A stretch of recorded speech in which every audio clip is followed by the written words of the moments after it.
Behind the scenes, Hollywood insiders were scrambling. Producers, studio executives, and actors were privately discussing the implications of Eastwood's words.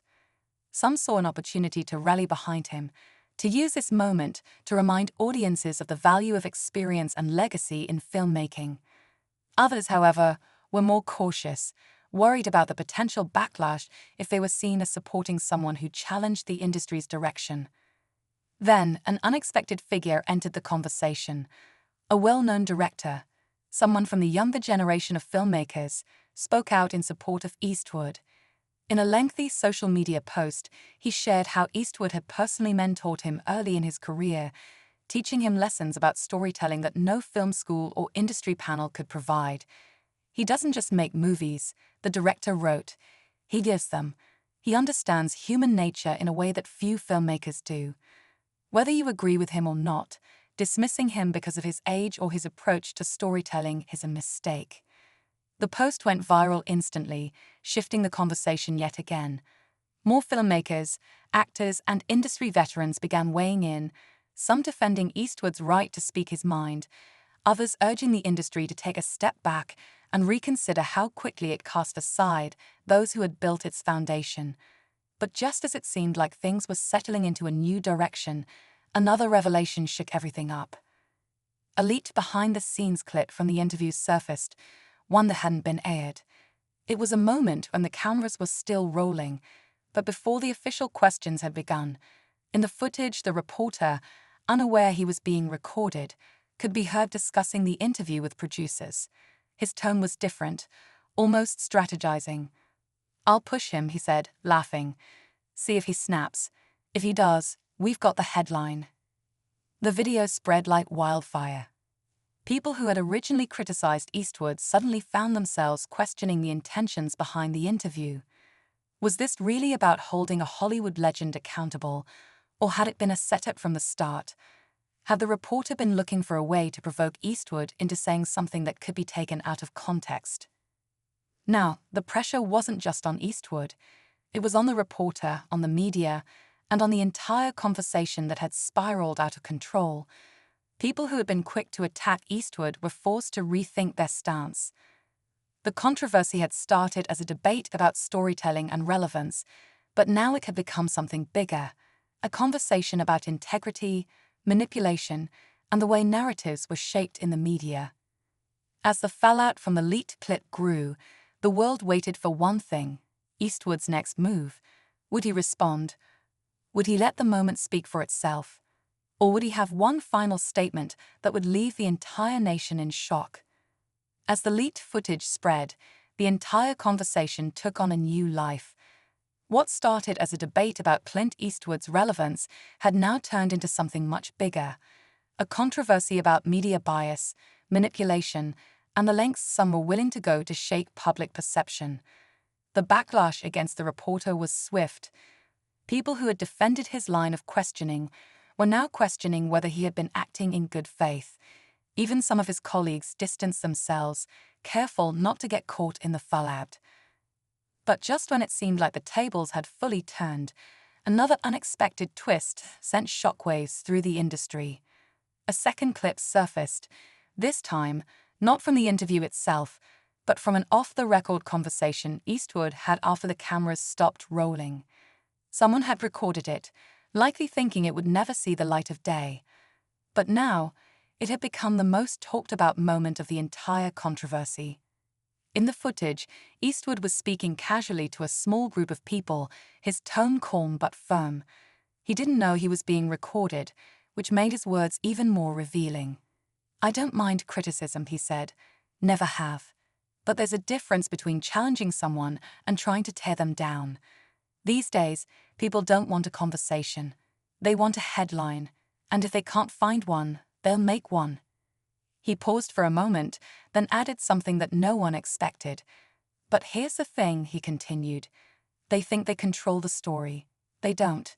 The audience does, and the audience is a lot smarter than they give them credit for." The meaning behind his words hit hard. In just a few sentences, he had called out not only the media, but also the broader issue of manufactured outrage, the way narratives were shaped to fit a particular agenda. And more importantly, news outlets picked up the story. Hollywood insiders weighed in. Some defended Eastwood, calling him a legend who had earned the right to speak his mind. Others argued that his era of filmmaking was over, but he was clinging to ideas that no longer had a place in today's culture. But Eastwood didn't seem fazed. As the headlines swirled and opinions flew in every direction, he remained as steady as ever. He had always believed that stories were meant to challenge people, to make them think. And whether people agreed with him or not, one thing was clear: his words had struck a nerve. Yet, there was still more to come, because as the conversation grew louder, a final moment from the interview surfaced, one that no one had paid much attention to at first.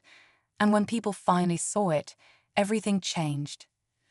As the debate raged on, opinions became more divided. Social media was flooded with reactions, some defending Clint Eastwood as a symbol of classic Hollywood, others arguing that his perspective was out of touch with modern values. The clip of the interview was shared millions of times, dissected on news programs, and turned into countless think pieces. Yet, buried within all the noise was one particular moment that no one had paid close attention to at first. A quiet exchange, almost lost in the intensity of the discussion. But once people started noticing it, everything took a new turn. It was near the end of the interview when the reporter, sensing he hadn't gotten the reaction he wanted, took one last shot. "You've had a long and successful career," he said. "But do you ever think about the fact that the world is changing and that maybe your time has passed?" There was a brief silence, a moment that felt heavier than the rest of the conversation. Eastwood looked at the reporter, not with anger, not with defensiveness, but with something deeper: understanding. "You know," he finally said, "people have been saying that since the day I started. They said it when I first got into acting, that I wasn't right for Hollywood. They said it when I started directing, that I didn't belong behind the camera. And they've been saying it every step of the way. The thing is, if I had listened to all of that, I wouldn't have done anything. I wouldn't have told a single story." The words hung in the air. The reporter, who had been ready to push further, hesitated. It was clear he hadn't expected that answer. And then Eastwood added, almost as an afterthought, "It's funny. The world keeps changing, but the people who say things like that, they always stay the same." That single line hit harder than anything else in the interview. It wasn't an attack, but a quiet observation, a statement that forced people to reconsider everything that had been said. It wasn't just about Eastwood. It was about the way the industry, and society itself, cycled through trends, always deciding who was relevant and who wasn't. The reaction was immediate. Suddenly, people who had been quick to criticize Eastwood found themselves rethinking their stance. Others, who had already been defending him, doubled down, pointing out that he had survived in Hollywood not because he clung to the past, but because he had always adapted while staying true to himself. Meanwhile, behind the scenes, the discussion wasn't just playing out in public. Hollywood insiders were paying attention. Executives, filmmakers, and actors began weighing in privately, many of them realizing that this wasn't just about Clint Eastwood. It was about an industry that had built itself on reinvention, but often forgot the value of experience and history. Some saw the moment as a wake-up call, a reminder that storytelling wasn't about trends, but about truth. Others saw it as a challenge, a sign that the battle over who controlled the narrative in Hollywood was far from over. But one thing was certain: the conversation wasn't dying down. If anything, it was just getting started, and the next move, that was going to change everything. The tension surrounding Clint Eastwood's interview had reached a boiling point. Every news outlet was running segments analyzing his words. Social media was a battlefield, with heated debates breaking out in comment sections and trending hashtags keeping the controversy alive. Some people saw Eastwood as a voice of reason, a figure who had endured decades of change without compromising his storytelling. Others saw him as a relic of a bygone era, unwilling to acknowledge the shifting cultural landscape. But what no one realized was that the conversation was about to take another dramatic turn. Clint Eastwood is a name that carries weight in Hollywood and beyond. From his legendary performances in westerns to his powerful work as a director, he has spent decades earning the respect of audiences worldwide. But in today's world, respect doesn't always mean immunity from criticism, especially from certain media voices looking to stir controversy. It all started when a liberal reporter, known for his outspoken views, took direct aim at Eastwood. During an interview, he launched into a sharp critique, calling out the actor-director for his political stances and old-school approach to filmmaking. The reporter painted Eastwood as outdated, out of touch, and even accused him of pushing narratives that no longer fit today's cultural climate. It was a bold move, one that many believed would put Eastwood on the defensive. But what happened next? No one saw it coming. Instead of dodging the criticism or firing back with anger, Eastwood delivered a response that left the entire nation stunned. His words weren't just a defense of himself, they carried a deeper meaning, one that challenged the assumptions being made about him, and more importantly, about the culture of Hollywood and media itself. It wasn't just about a personal attack. It became a moment that sparked a much bigger conversation. The reporter, expecting to corner Eastwood, found himself in an entirely different position. As Eastwood spoke, the atmosphere in the room changed. There was a sense of weight in his words, a quiet confidence that made even his critics stop and think. He didn't raise his voice. He didn't lash out. Instead, he delivered a message that was impossible to ignore. And then, as the interview wrapped up, a single statement from Eastwood sent shockwaves across the country. Social media exploded, news outlets scrambled to react, and people on both sides of the debate were left questioning everything they thought they knew. So, what exactly did Clint Eastwood say? Why did it hit so hard? And how did one unexpected response shift the entire conversation? Stay tuned, because this is a story you won't want to miss. The tension in the room was thick. The reporter, expecting to have the upper hand, shifted slightly in his chair. He had gone into the interview with a plan: press Eastwood, challenge his views, and push him into a corner. But something unexpected was happening. Eastwood, a man who had spent decades under the bright lights of Hollywood, wasn't rattled. If anything, he seemed completely at ease. His eyes held that familiar, piercing look, the same one audiences had seen in his most iconic roles. He wasn't just an actor. He wasn't just a director. He was a man who had lived through generations of change, witnessed shifts in culture, and remained unapologetically himself through it all. The reporter had come prepared with questions designed to stir controversy. He brought up past statements Eastwood had made, moments in his films that were seen as politically charged, and even criticisms from fellow Hollywood figures. Some people say your style of storytelling is outdated, the reporter pressed. That your views belong to a different era. Do you think Hollywood has moved past Clint Eastwood? It was a pointed question, the kind meant to put someone on the defensive. But Eastwood didn't flinch. Instead, he leaned forward just slightly, a small, knowing smile forming at the corner of his lips. Hollywood moves fast, he said, his voice steady. People like to decide who's in and who's out.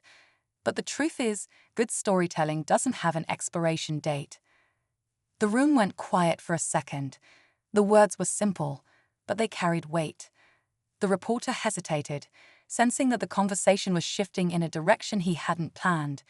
He had expected Eastwood to push back aggressively, to launch into a rant about the industry. But instead, Eastwood was calm, controlled, like a man who had already thought through every possible argument that could be thrown his way. The reporter tried a different angle. But don't you think there's a responsibility to evolve with the times? To reflect the changing world in the stories we tell? Eastwood nodded slightly, considering the question. Of course, he said, but evolving doesn't mean erasing the past. It doesn't mean tearing down everything that came before just because it's not fashionable today.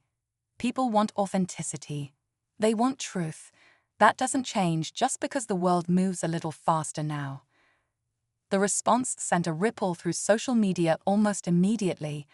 Clips from the interview began circulating online, with some praising Eastwood's perspective, while others accused him of resisting change. The debate caught fire quickly. Was Eastwood standing his ground as a storyteller with a lifetime of experience, or was he refusing to acknowledge the modern world? In the days following Clint Eastwood's unexpected statement, the industry was buzzing with speculation. What did he mean by one more story? Was it a new film? A documentary? A final statement before stepping away from the spotlight? No one had the answer, and that only added to the intrigue. News outlets dissected every possible angle. Some believed this was Eastwood's way of reclaiming control over the narrative, turning the controversy into fuel for something bigger. Others thought it was a deliberate challenge to those who had doubted him, a reminder that he had never followed anyone else's rules. But among all the noise, one truth stood out: he had successfully shifted the conversation from criticism to curiosity. Meanwhile, the reporter at the center of the controversy remained absent from the public eye. His leave of absence turned into something more permanent, and rumors swirled that his network had quietly distanced itself from him. Whether it was because of the leaked footage or the backlash from the public, no one could say for sure. But what was clear was that his role in this saga had come to an abrupt end. As for Eastwood, he stayed true to form, quiet, focused, and moving forward on his own terms. Weeks later, an official announcement finally came. He was working on a new film, one that would be his most personal yet. Details were scarce, but sources hinted that the story would explore themes of legacy, resilience, and the passage of time. Some saw it as his final message to Hollywood, a way of leaving behind something that couldn't be ignored. Others believed it was simply another chapter in his long career, proof that he wasn't done just yet. When production began, the public's reaction was immediate. Fans were excited, knowing that Eastwood's storytelling had always been at its best when he had something to say. Even some of his critics, who had once dismissed him, were now watching closely, wondering if this project would challenge their perceptions. And so, just like that, the controversy faded into history. What had started as an attack on his career had become something entirely different, a moment that reminded the world why he had lasted as long as he had. Eastwood hadn't fought back with anger. He hadn't engaged in online debates or tried to defend himself through press statements. He had done what he had always done. He let his work speak for itself. Months later, when the film was finally completed, the anticipation was higher than ever. It wasn't just about the story on screen, it was about the story behind it. This was more than just another movie. It was a statement, a final act in a career that had defied expectations at every turn. And when the film finally premiered, it did exactly what Eastwood had always done best: it made people think. Some saw it as a farewell, others as a reflection of a man who had spent his life telling stories that mattered. But no matter how people interpreted it, one thing was undeniable: Clint Eastwood had once again proven that no one could decide when his time was over except him. As the credits rolled and the audience sat in silence, processing everything they had just witnessed, one thought lingered in the air. Maybe this was his last film. Maybe it wasn't. But in the end, it didn't really matter. Because Clint Eastwood had already cemented his legacy, not just as an actor, not just as a director, but as a storyteller who never let anyone else write his ending. He had placed the power back in the hands of the people, the very same people who had supported his films for decades, the ones who saw through the noise and connected with the stories he told. As soon as the clip went public, reactions exploded once again. Supporters saw it as proof that Eastwood had never been trying to fight a personal battle. He had been standing up for something much bigger. Even some of his critics found themselves reconsidering their stance. Was Eastwood really the problem, or was he simply exposing a reality that made certain people uncomfortable? But the controversy wasn't over yet. Just as the industry was still reeling from the second clip, another unexpected development escalated the situation even further. The reporter at the center of it all, now under intense scrutiny, suddenly vanished from the public eye. His network released a brief statement saying he was taking a temporary leave of absence, but they offered no further details. Rumors swirled. Was he forced out? Was he stepping away to avoid more backlash? Or was there something else going on behind the scenes? Meanwhile, Eastwood remained silent. He hadn't given any public statements, hadn't responded to the unfolding drama. But everyone knew it was only a matter of time before he made his next move. And with everything that had happened so far, there was no telling what he would do next. The tension was at an all-time high, and the entire nation was watching, waiting for the moment that would bring this story to its breaking point. Days passed, and the anticipation only grew. The media storm was